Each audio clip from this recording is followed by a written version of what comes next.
by the time I wrote Kitchen Confidential, I was already 44. So, there were a lot of things I hadn't denied myself a lot of things. I was on stage with my boy Sammy Hagar. We were rocking out. Just to come and find out, I think they had my mic turned down. And when we finished, he looked at everybody and says, "Well, it sure is good this guy can cook." I was on like a 20-year ride with agoraphobia, and there were times where I couldn't go to the back of the store. Ted Sarandos of Netflix has gone on record by saying this is his favorite pitch in one line. "I'm exactly like Anthony Bourdain if he was afraid of everything." It's probably the simplest recipe in the world. It's about 6 steps. Get a rabbit, break its bones, cut it in pieces, and seal it in a pie and bake it. Now it's almost like everyone can go on TV because there's so many different channels. And the funny thing is, a lot of them don't really know how to cook. Hi, and welcome back to another Theme Machine. I'm John Carney, and in an effort to cover as much ground as possible, we've cooked up a new topic this time. It's food. Sure, we all eat, but only some of you make it. Some of you buy it. Some of you teach others how to make it. And some of you even critique it. We'll share visits with all of those folks this time around, so pull up a seat at the table as the Theme Machine is underway. Let's start with people tasked with showing us what to do in the kitchen. Jaques Pépin, I took Spanish, so I don't know, is regarded to be one of the first TV chefs. He even did a show a while back with Julia Child. It always seemed amazing to me, though, that someone who could not only make incredible meals, but look into the camera and be our friend at the same time. How do they do that? Other professional chefs, see, what happened is that you do repeat and repeat and repeat so much those techniques. I mean, when I was a kid, that now I can't afford to forget it because my hands are moving by itself. I can look at the camera or I can think in terms of a combination of ingredients, flavor, and I can talk and my hands are just moving. So, this is, you're a good technician. I mean, if you're a good practice, then it does help a great deal, You go back a couple of decades and the landscape of people that were coming into our living rooms to teach us how to cook, you could count on one hand. It was you and Yeah. Julia Childs and the Frugal Gourmet. Now Right. you'd be hard-pressed to find a channel that didn't offer a cooking show. Is it a good thing or is it too much? It is a good thing, but I mean, I was with a food historian a while ago, and she said that there is 407 cookery shows on television. But I think that on PBS, people like Lydia Bastianich or Rick Bellis or Ming Tsai or me, we're still teaching, to a certain extent, and many other shows are not really teaching. I'm not saying that it's worse or better. It's just different than it used to be. I get Food and Wine delivered every month. About every third page is an ad for a food festival, whether it's in Aspen or the Caribbean or on Mars or what. And here you are, and Marcus Samuelsson and a couple dozen chefs. I would think you could spend every day of your life in a different city at a food festival. You're absolutely right there. So I figured you'd be a good one to ask for the average person who wants to save up for an annual vacation and they could maybe go to one of these. How do you pick? I think the best one is still, in my opinion, Aspen, Maybe because of the setting is extraordinary and also the fact that no one has a car. So if you go to the one in New York at the Javits Center, you come out and people kind of disseminate throughout the city. But in Aspen, everyone will stay there, so you meet people all the time in the center of town. It's a great venue and it's a fantastic festival. You talk about staring down 80 years of age. So what is the difference between the culinary taste of Jaques Pépin at 50 and what you reach for to cook at almost 80? It's different. The changes are very insidious, It goes, so it's not like one morning you get up and all of a sudden it's changed. But if I look at 10, 15 years recipe, then I still try to maybe now go more to the essence, the central taste of the dish, and I try to simplify. You know, when you're a young chef, you tend to add to the plate. And as you get older, as I am, and with metabolism changes and so forth, you kind of take away from the plate to be left with just something essential that you can recognize. So. That's Master Chef Jaques Pépin, who, believe it or not, actually briefly worked for the Howard Johnson Corporation. We're filling up the cart with food interviews on the Theme Machine this time, and as we continue to highlight some of the educators, we can't leave out Alton Brown, or Alton. His show, Good Eats, debuted on the Food Network back in 1999. We've since seen him on Iron Chef America, other programs, and a live stage show as well. Alton has several cookbooks out, too. And it seems interesting, too, that some people who spend a life in the food business didn't actually start in that industry. Let's go back to your life prior to culinary pursuits professionally. And I spent most of my my early career as a director directing television commercials. Before Witness Relocation forced me into the culinary business. And that's a good place for you.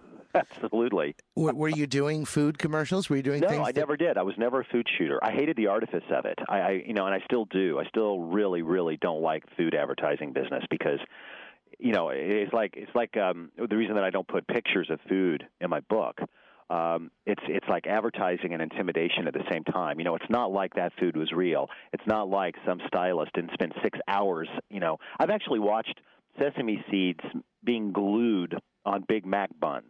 The pictures and all of that just make us feel inadequate. I can't make food look like that, And food stylists make ridiculous money. It's a very lucrative craft if you're good at it, yeah. But who wants to varnish salmon all day? And that's not even a metaphor for something dirty. No.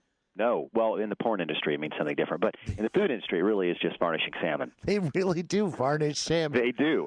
They do indeed, with various different things. And, most of the ice cream is actually a combination of Crisco and potato flakes. I noticed you've dropped everything and you went to a culinary institute, but who can do that, really? Not too many folks. I just had it in my craw, stuck in my craw for a long time, that I could make a better food show. And I was really pretty sick of my craft, or where I was applying my craft. And my wife, who was a producer and produced for me a lot, was equally lacking in enthusiasm for her current state of things. So her position to me was, look, you want to make a food show, you're going to have to go to culinary school because you don't know enough, even though I'd worked in restaurants through college and whatnot. She said, I tell you what, you apply to the top 3 schools in the country. If you get in, we'll sell the house. We'll go together. She says, we're not going to split up. We'll go together, and wherever we end up, I will work and put you through culinary school. But the deal is that when that's over with, we got to go back to figuring out how to do this show. That's just the way it worked out. It's good to make good gambles and good decisions while you're gambling. We rolled the dice,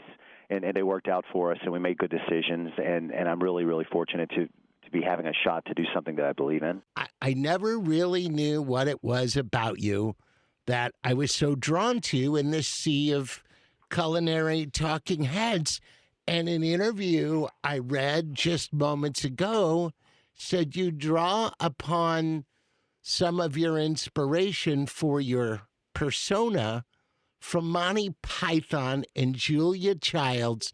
That's kind of what Good Eats was based on, was combining those elements, because I wanted there to be as much entertainment, even for people that didn't care about cooking. And I still hold that that's 100% true.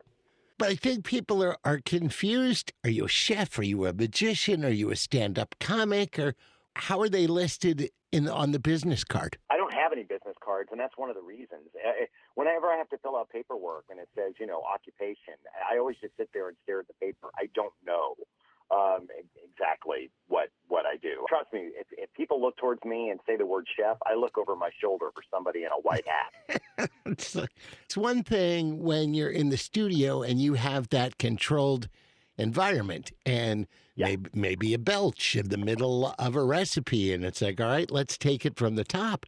Live shows, audiences, you're pulling people up that are either A, seeing this as their opportunity to get into show business, or you get somebody who's absolutely terrified and you need to draw them out. Or last night where I had my first person who was legitimately drunk, which I didn't know when I called him up that I was going to be dealing with someone who couldn't walk the straight line. That was a little bit of a challenge. I never encountered that one before. But you never do know. But that's what's so fun about it, is that when you're working with a live audience, anything can happen, and often does. And that's kind of the anti-venom for doing television work, where everything is very, very controlled and in a lot of cases completely pre-planned.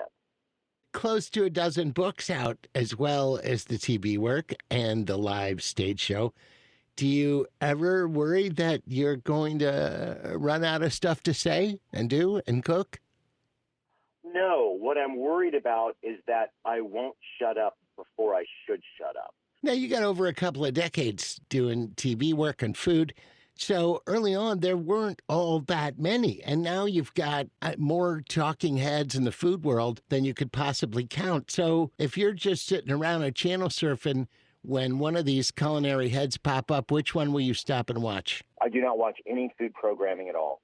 And the reason for that is that I'm obsessed with originality. And I'm afraid that if I watch other things, it's going to mess with whatever little bit of magic I might still have in my pocket.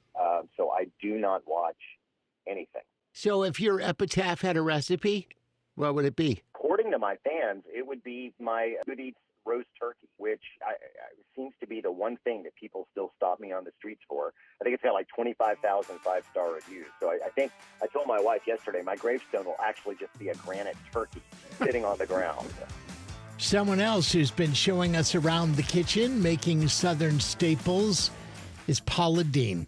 And despite having a popular show, several cookbooks, and restaurants, her career came to a pretty abrupt end in 2013 when a lawsuit surfaced accusing her of using racial slurs to some of her employees. And for that reason alone, I wasn't going to use her for this program. But I actually have a whole other episode planned down the road called The Mighty Have Fallen. But I wanted to use this clip because it's hard to believe what she was up against in the beginning and then to actually become a TV chef.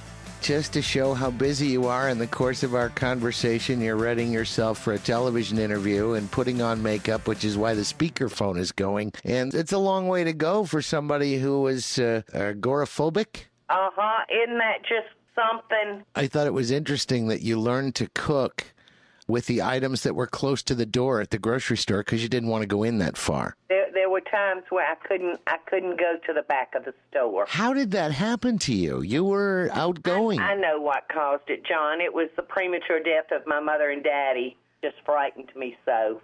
It stopped my mental growth. How does somebody who is afraid to go outside develop into an individual who can do a worldwide book tour and a television show? Is there a moment in time you can point to and say, absolutely. This is when it changed? Day. I remember the day. What happened? Oh, I was on like a 20-year ride, John, with agoraphobia, and to me, I don't even know if there's such a thing, but to me, I was a functioning agoraphobic. I could actually, pull some things off, especially if I was with my husband, because I put all my security in him.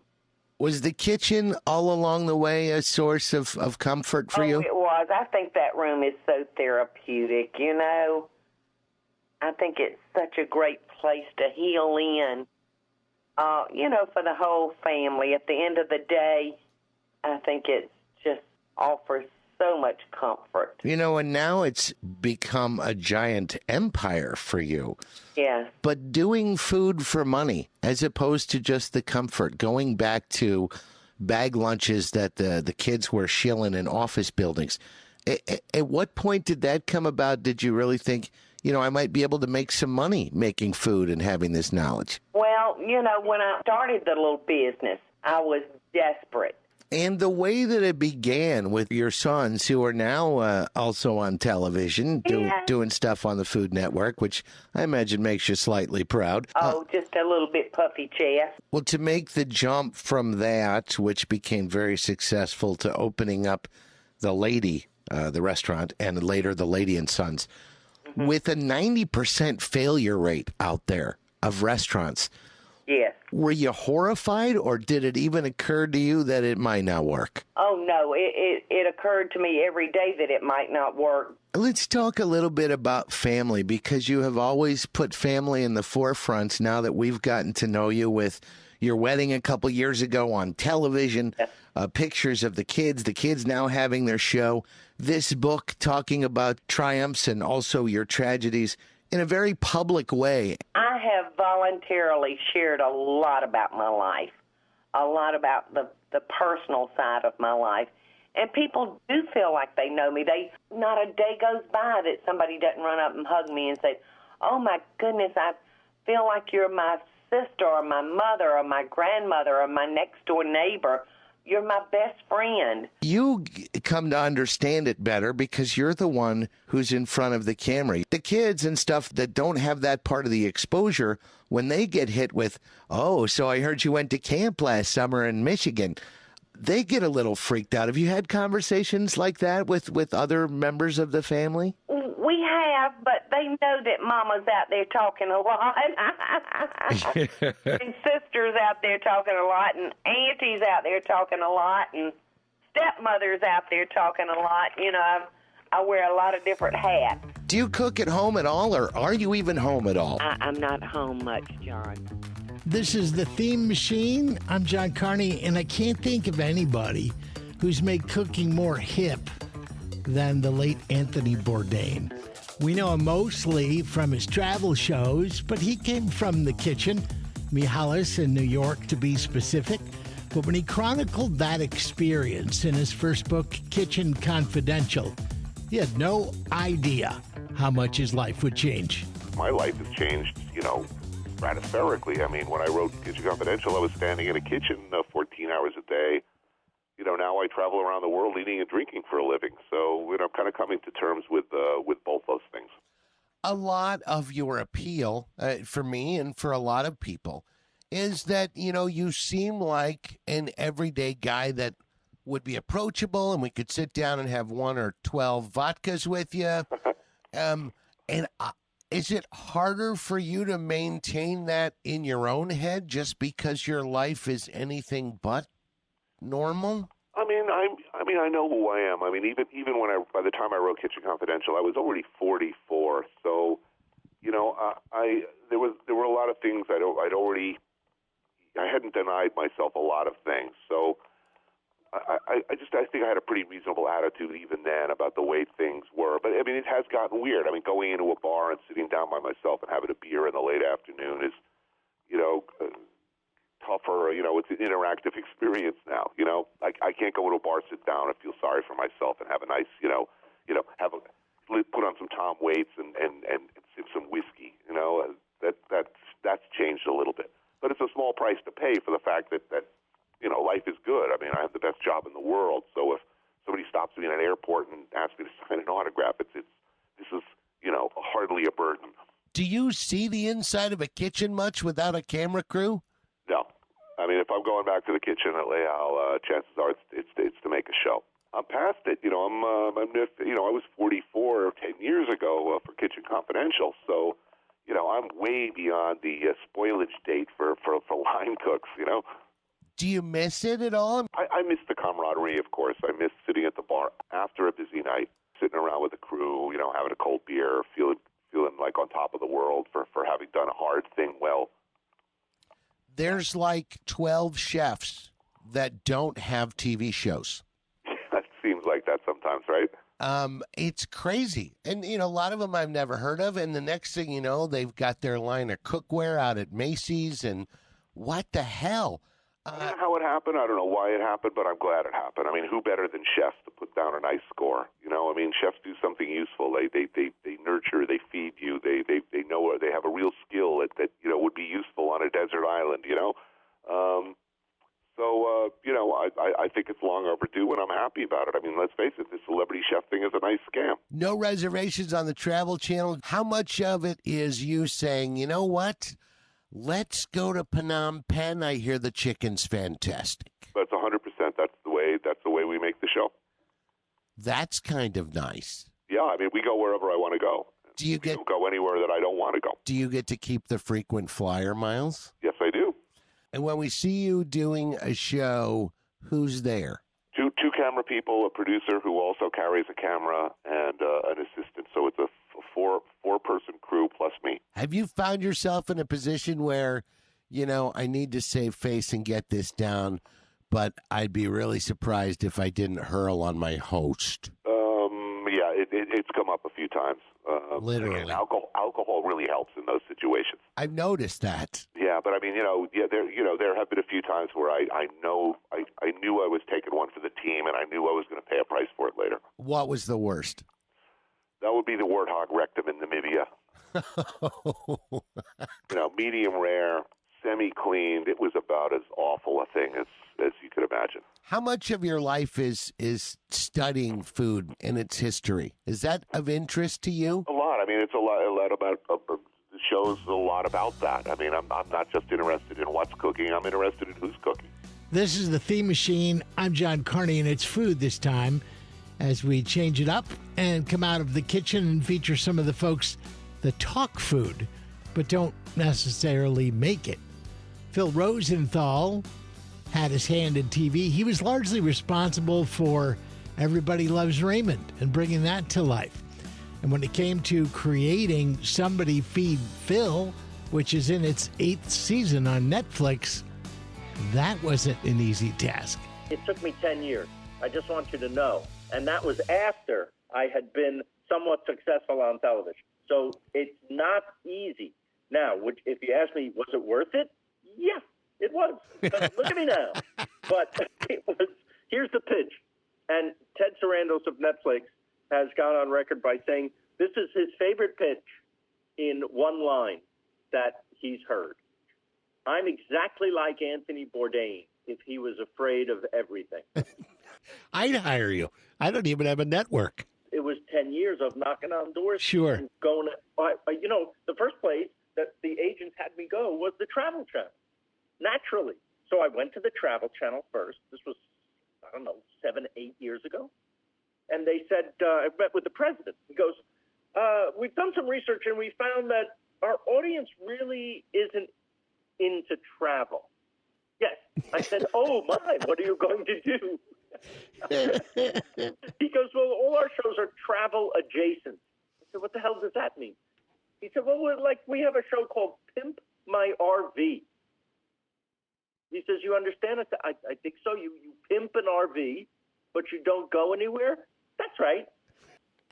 And the only food, we've done the research, the only food people are interested in is barbecue. I said, okay. And I said to my agents, can we go to PBS now?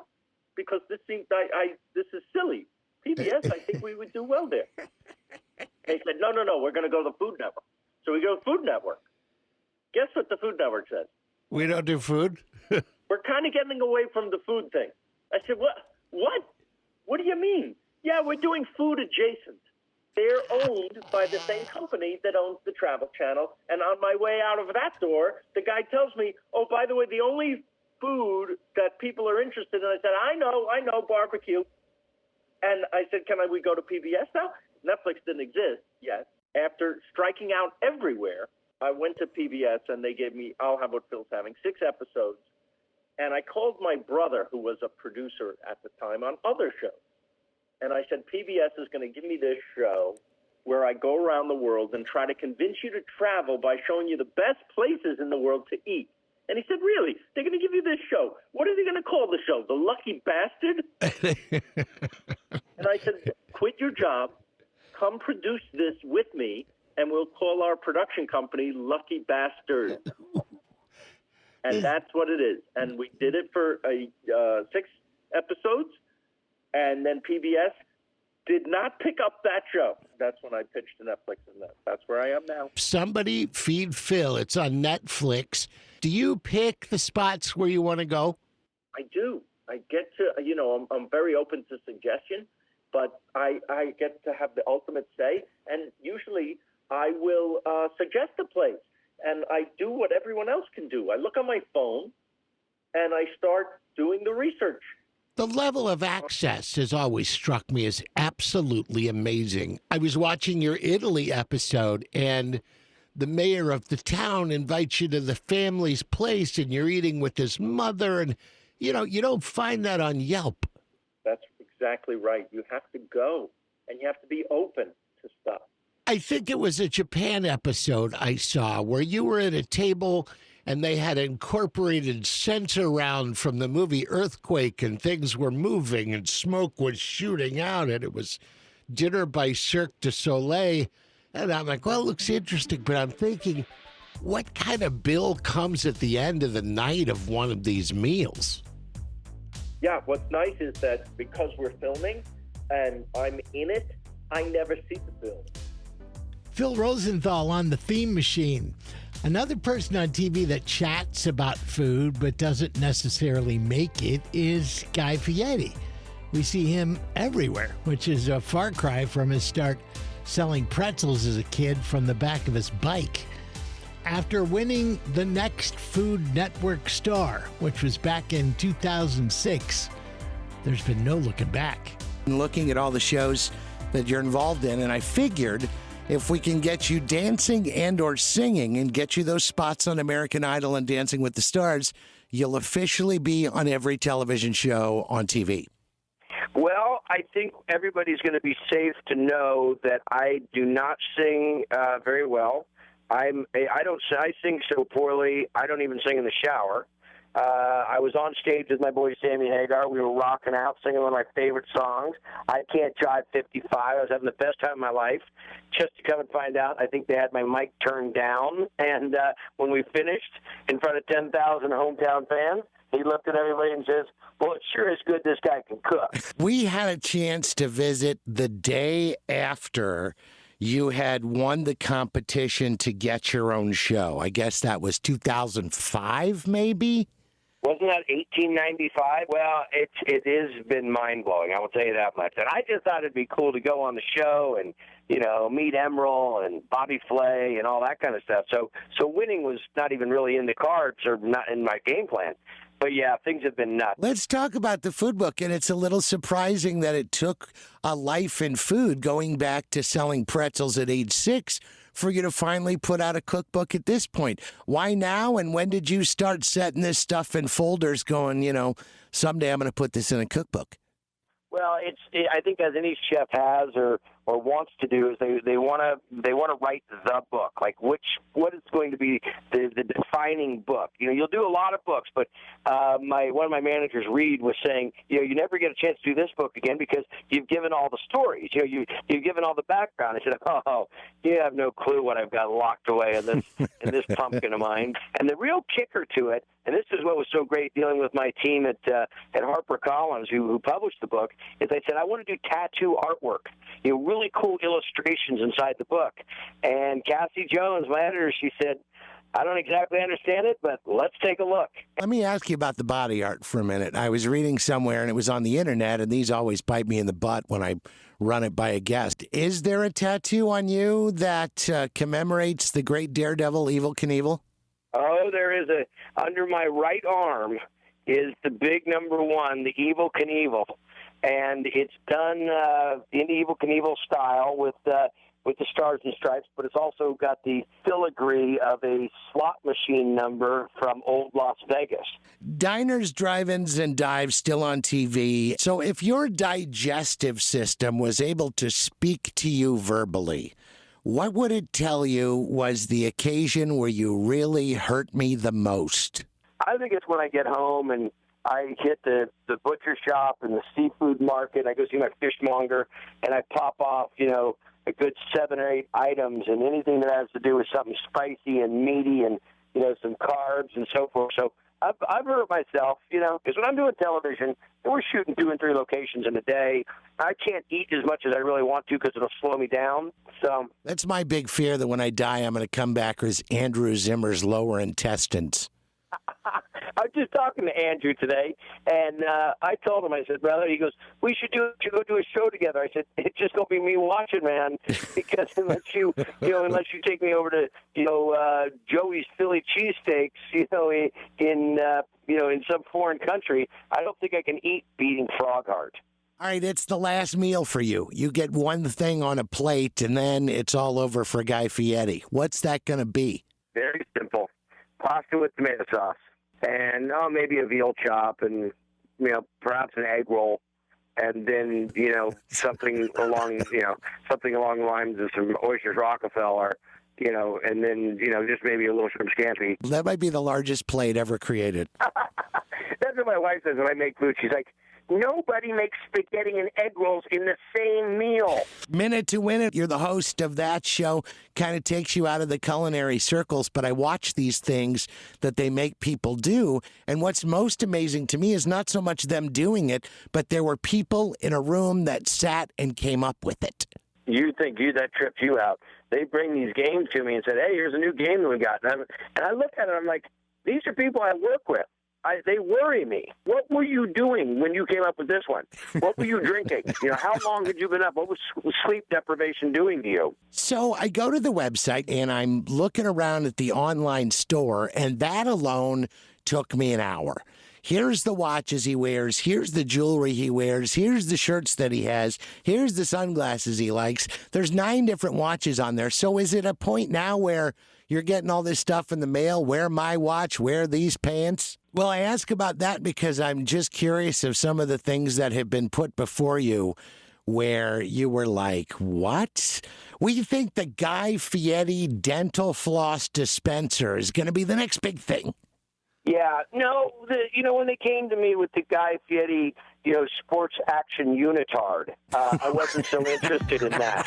That wasn't, regardless of the fact that it was, decorated, adorned with, cheeseburgers and French fries. So no, we didn't go with that one. It's the Theme Machine. I'm John Carney, and one of my favorites this time is food.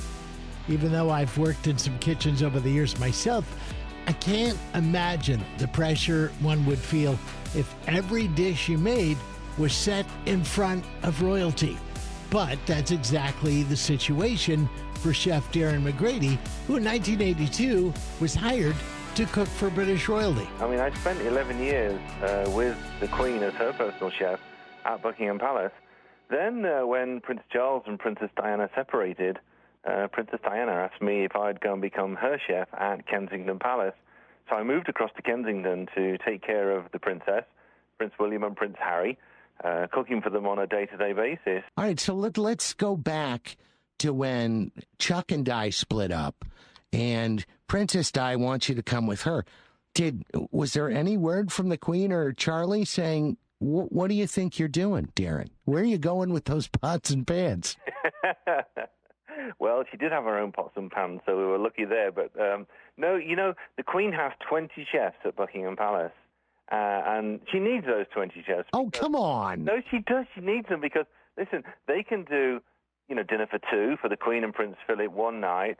They've got 300 staff every day to cook for, but they could also have a garden party at Buckingham Palace for 6,000 people, or a state banquet for President Reagan, Ford, Bush, etc., for 250 people. So, and then, of course, there's all the other houses. There's a Balmoral Castle, Windsor Castle, Sandringham House, and, of course, when I was there, the Royal Yacht Britannia, too. So those chefs just travel around the world with the Queen. So the Queen didn't miss one chef. Did you ever, or one meal, probably. So did you get, say there were going to be 40 people having dinner with the Queen? Would you actually get a list of stuff, or would they say to you, look, you could only spend 20 quid? Was there a budget, or could you go crazy? Absolutely not, no budget. No. Never had a budget. All the time working for the princess, all the time working for the Queen. Didn't have to work on a budget. But having said that, they were pretty frugal. For example, the Queen, yes, of course, she'd have a rack of lamb sent around from Harrods for dinner that evening. But, if she was having shrimp or salmon, the first course, you try sending up half a lemon as a little garnish. she's sending it back down to the kitchen saying, you can use this for something else. Slice it into my gin and tonic or something. I don't imagine the Queen or Charles actually were the ones to sit down with you and say, right then, okay, you're in. But at some point you had the meeting, and I'm sure that's fairly clear in your mind. Your first experience with both of them up close. The interview process was pretty tough, but I never actually met the Queen until about a month later when I moved to Balmoral Castle, and then I just bumped into her one day. Did you get to have a visit at any point working there? Well, the Queen would come into the kitchen quite often, but it was really, the foodies, Prince Charles, Prince Philip, Prince Andrew, Prince Edward. They love the food, love to cook, and certainly eat it. So they'd come into the kitchen a lot more. And, of course, when Princess Diana was there, then she would come into the kitchen too and bring William and Harry as they were growing up. I knew sort of both boys as tiny, tiny babies. So you mentioned the royal kitchen. What would surprise us about that? I mean, were there like a cheap wooden spoon in there that you used to think, well, this is odd that this would be in here? You think in the royal kitchens, okay, they're going to have all the best induction ovens and all the latest cookware and everything, but that's not true. The wooden spoons are all warped and twisted, like the chefs, and the all of the cookware, the pots and pans, all date back to the 1800s. They have Queen Victoria's logo on them. It's antique copper pans, tin-lined, and all the cookware is just, over 100 years old. When we traveled to Balmoral Castle for 8 weeks, where the Queen would probably have 20, 25 guests, we would pack the tiniest little ice cream maker you ever did see. It made 1 pint of ice cream. And we would travel this all the way to Scotland, 500-600 miles. And then from there, it would go to Sandringham House in Norfolk. We traveled this one $200 ice cream machine around the country. And you think, this is the Queen of England. She could buy thousands. She could buy every chef one each. Chef Darren McGrady on the Theme Machine. And if you're so inclined to eat like a royal, many of his recipes are in his cookbook, Eating Royally. I'm John Carney, and since we've started to serve up some of the atypical, we really only have to go back in time to ask ourselves, what were we thinking? Food historian and writer Matt Siegel tracks some of our past culinary habits. The things that people ate were absolutely grotesque. The mutton and the aspic and everything had lard, and it's amazing how we have evolved in some ways and really devolved in others. If you look at food historically, we've really put emphasis both on presentation, right, to sort of display foods, and then there's sort of a buzz factor or a stunt factor, what you might call stunt foods, where it's doing something to food to excite people and blow people's minds and get likes on Instagram, but that doesn't necessarily mean it tastes good or is positive. So, if you look back in medieval times, they were sewing the heads of a chicken onto the body of a pig and baking it to create sort of these edible monstrosities of taxidermy just to impress their guests. And if you look at today, major food brands are constantly releasing these mashups and these stunt foods and things that are super spicy or, things that have donuts for buns on hamburgers or chicken sandwiches. And, their goal is just to get customers in the door. Something else I'd never thought about before, that we are the only living thing on the face of this round ball that eat spicy food voluntarily. It's a head scratcher in terms of food. Why would we seek out something that causes us discomfort when everything else we eat is all about pleasure and comfort? And there's a lot of irony there when you realize that the reason peppers are hot, it's a chemical defense mechanism that evolved to keep us from eating them. From the pepper's perspective, we are a seed-destroying predator. And if we eat one of them, we're going to chew the seeds and destroy them and interfere with the spread of the species. So to keep us away, they developed this chemical defense mechanism to cause us pain.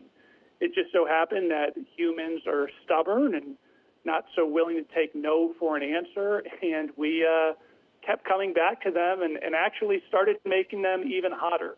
You know, if you think about food, for much of history, it wasn't what it is today. It was a really bloody affair, right? You were either slaughtering animals or scavenging from dead animals or pulling things from the dirt and eating them. One of the recipes is for a hare pie, and it's probably the simplest recipe in the world. It's about 6 steps. It goes something like this. It goes, get a rabbit, break its bones, cut it in pieces, and seal it in a pie and bake it. That's Matt Siegel talking about his book, The Secret History of Food. It's a great read, by the way. This is The Theme Machine, and I'm John Carney. As you can imagine, it takes some pretty mad skills to be able to crank out great meals. I mean, I would think that it would be even harder to describe those meals to people because you could only say swell, delicious, and tasty so many times in a story before it starts to read like a 5th grader's book report. Now, there aren't a whole lot of food writers, but even a shorter list of really good food critics. Ruth Reichel is both. Garlic and Sapphires chronicling your life as a food critic professionally on both coasts for the New York Times and also out in Los Angeles. And I love the stories about the personas that you had to take on, not just like wear a hat and glasses. That wouldn't do it. Some of these restaurants had pictures of you in the kitchen, and the servers had to commit your looks to memory. So you actually invented some other people, and I think even your aunt I even became my mother, which was the spookiest of all of them because, you know, I looked in the mirror and I was my mother, and then I channeled her, and it was scary. I mean, her voice was coming out of me. You know, she was a wonderful character, and I used all of her insane antics as fodder for my books. And then when I went and looked at her diaries and letters, I realized that she'd given me this enormous gift. And what she had really passed on to me was a dream for what life for an American woman could be like. And her message to me was, you know, I have not been able to work. She wanted to be a doctor, was not allowed to do it. But you take this dream and run with it. Don't be me. Go be your best self. And she gave me this enormous gift that I did not realize that she had consciously done until I went and looked at her diaries and letters. As a food critic on both coasts, did that take away your love of the meal? I love to eat. I never stopped loving to eat. I never stopped feeling, I mean, in the 20-some years that I was a restaurant critic, I never stopped thinking, how lucky am I to have this job? Is this, somebody's really paying me to go out to restaurants, take my friends to restaurants? And the thrill of finding, you know, discovering talent, finding, you know, a great young chef that nobody knew about yet. I mean, there's something so wonderful about that. It just never goes away. Is there a most memorable meal, or is that like asking you who's your favorite child? You know, I mean, it's just, they keep coming. And, you know, I mean, what's happening in American food today is so thrilling. I mean, the chefs today are more interesting, more intellectually acute. They're more open to experience than any generation before them. To me, it just keeps getting better. I mean, the things, you know, the kind of exciting things that are going on, you just wouldn't have found that. And that you're synonymous with food. I would think everywhere you go, it's chefs climbing over each other. It'd be like being at a party with Jerry Seinfeld and who can make him laugh. Yeah, well, it's pretty great, right? You have really talented people trying to make their best food for you. How bad can that be? Do you get much of an opportunity to cook?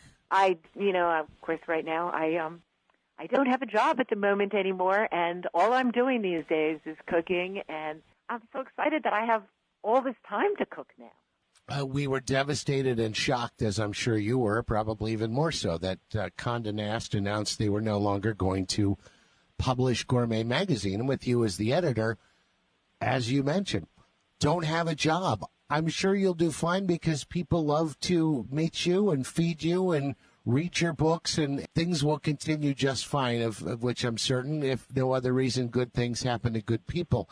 but we lose you coming into our house every month. We had the perfect dream magazine at Gourmet. We were a wonderful family, and, you know, we're all sort of lamenting that era is over, but it was great while it lasted. As the editor of a major magazine, as a food critic for major city newspapers, to published author, to host of a television show, if there was one that you could continue to pursue, because, say, I don't know, there weren't enough jobs to go around and everybody could only have one, which would be the pursuit that you would continue, the one that brings the most satisfaction for you? I'm a writer, and, you know, if I could only do one thing, I'd write books for the rest of my life. But I'm really happy I get to do TV, too, and radio. And it's a different time on the food front, because what was considered grunt work for a very long time, you know, and I used to cook in restaurants, too, and it was just that, oh, you work in a restaurant, how nice.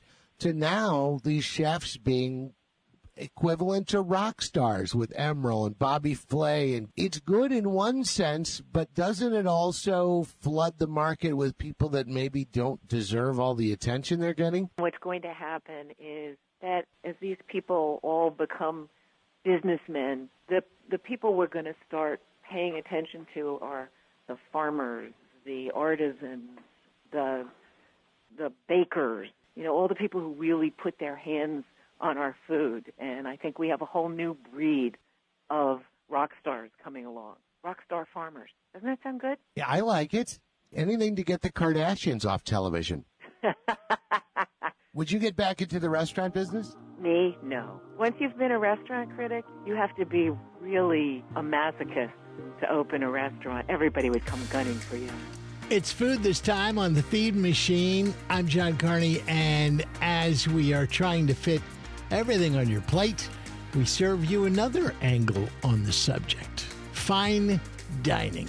Danny Meyer may not be a name you're familiar with, but in the industry, the guy is a rock star. Known for legendary fine dining establishments like Union Square Cafe and Gramercy Tavern in New York. I think we're all a bit stunned, though, when he rolled out Shake Shack.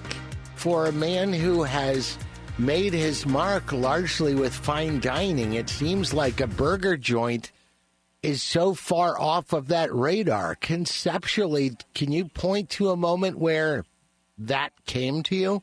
I absolutely can. I mean, the thing that I'm consumed with more than anything is hospitality and trying to apply the way we think about hospitality to anything that I love. And I don't really care if it's black truffles or barbecue or burgers or pizza. If it's something that it's a dish that I know and I remember loving at some point in my life, I'm always looking for ways to see if we can present it just a little bit differently. And the moment that Shake Shack occurred to me was quite an accident. It really began because we were trying to bring art to Madison Square Park. Madison Square Park was kind of a forlorn, forgotten park in New York City back in the 1990s. And when we were in the process of opening two restaurants on Madison Square Park, one called 11 Madison Park and the other called Tabla, we engaged the community to raise a bunch of money to make the park beautiful and safe. But then we realized that, you know, unless you have a reason that people actually want to use the park, it'll just return to its decay. And so it made sense, and we said, let's bring art there. And so the very first artist that was curated was a guy from Thailand, and he had this idea for a piece of art that was going to be taxi cabs on stilts accompanied by a working hot dog cart, of all things. and they needed somebody to operate it. So we voluntarily said, we'll be glad to do Chicago-style hot dogs. We cooked them at 11 Madison Park.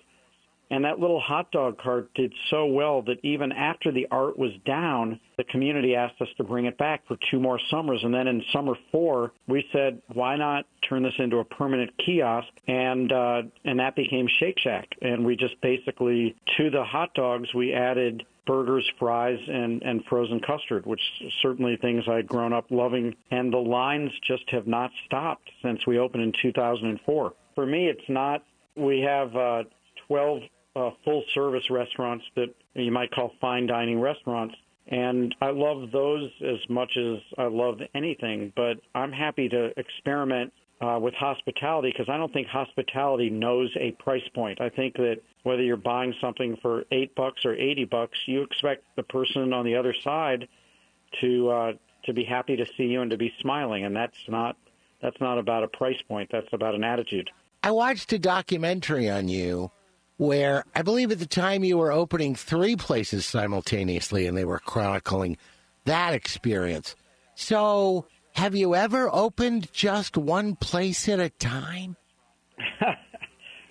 My first restaurant, Union Square Cafe, was one at a time. In fact, that was the only restaurant that I owned for the first nearly 10 years of my career. So I kind of went about this slowly. And then Gramercy Tavern was one at a time, and that was about 10 years after Union Square Cafe, 1994. So believe me, I don't have a masochistic trait. You need to do more than one. So how are you in the kitchen? You run all of these world-class restaurants, but if your chef doesn't show up, could you go in and step up? Do you have the chops to do that? Not only do I not have the chops, but what I do have is too much respect for our guests to do that ever. I think I'm a really good home cook. I don't think you'd be embarrassed to, or I don't think I'd be embarrassed to serve you my cooking at home whatsoever. But I have every self-awareness to know that I was, from a professional standpoint, cut out to be in the dining room, and I'm really good at putting stuff in the glass, and I leave it to others to put the great stuff on the plate. That's famed restaurateur Danny Meyer. This is The Theme Machine, and I'm John Carney. We have featured a lot of chefs who can whip up amazing dishes, to be sure. Not a lot of them, though, can boast actually creating a dish that becomes famous, like turducken or the blackened fish dishes from Louisiana. Those came from the mind of the late chef Paul Bourdain. You're credited with the blackened type of cooking. How did that happen? Was it a mistake gone right? Not really. It was a process that over the years, things have happened at high heat temperature cooking, and it actually started, before I opened Cape Paul's. But I knew once I tasted this dish, I knew this was a dish that I had to serve in my own restaurant. And no one else accepted it before my restaurant. I mean, I'd work somewhere and they'd say, no, it's not a good name. It's not. So the blackening started at Cape Paul's, and it was a way of doing something that I'd seen before, I'd learned before, I'd done before, and to make it, to refine it, to make it real, to make it put it in somebody's mouth, and it just was amazing. What's really important about blackening, it's a great blend of seasoning, a very hot skillet, it's got to be cast iron, you got to operate it between 500 and 600 degrees, you got to have fresh fish. If you don't have fresh fish, what blackening does is accents the outside flavors and caramelizes them. And so if there's rancid oil from the fish out there, it's going to accent that. It's going to make it worse. And so you get a good piece of fish, a good piece of chicken, nice and fresh, put a little seasoning on it, put a little butter on it. You got an empty black iron skillet. You get it real hot, and you cook it real fast. You got me started on turducken. I actually got some people together, and we tried to make it on 3 different occasions, and we ran out of beer, so we didn't actually get it finished. The turkey, duck, chicken, turducken, now you can get pre-made in stores, but that takes hours. How did that come up? Well, it was a long process. I was working in Wyoming at a resort, and I was the carver on a buffet line. And when you'd carve a turkey, as you carve the breast, the breastbone always had meat left on it, and the light would dry it, and it would stick out. And I just thought, I can't stand here next to something that looks like it's got hair sticking out on it, And so I started looking at ways to do that, and one of the first things I did is boned out a turkey, and I made a turkey roll, and it was awful, because the skin was underneath and, all that. And so over probably a process of 10 years, I started inserting things into it, and I came up with a duck and a chicken and a turkey. And the name happened when I did it at Cape Paul's after it was open. I used to do a radio show, And there was a radio guy named Frank Davis, and he would be at the station, and I'd be cooking in my kitchen on Saturdays because it was closed on Saturday. And we'd do a radio show together. We'd do 2 hours. And so we did this dish, and the restaurant filled up with people because we talked about it before.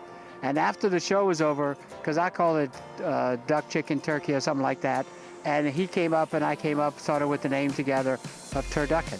There's websites, there's books, there's tributes, there's, Turducken's taken on a life of its own. That concludes our meal this week. I hope you enjoyed our dive into the culinary arts. We'll come back to this subject another time as we have lots of other visits to share. Next time, though, we go out of this world and check out UFOs and other explainables, like the career of Kim Kardashian.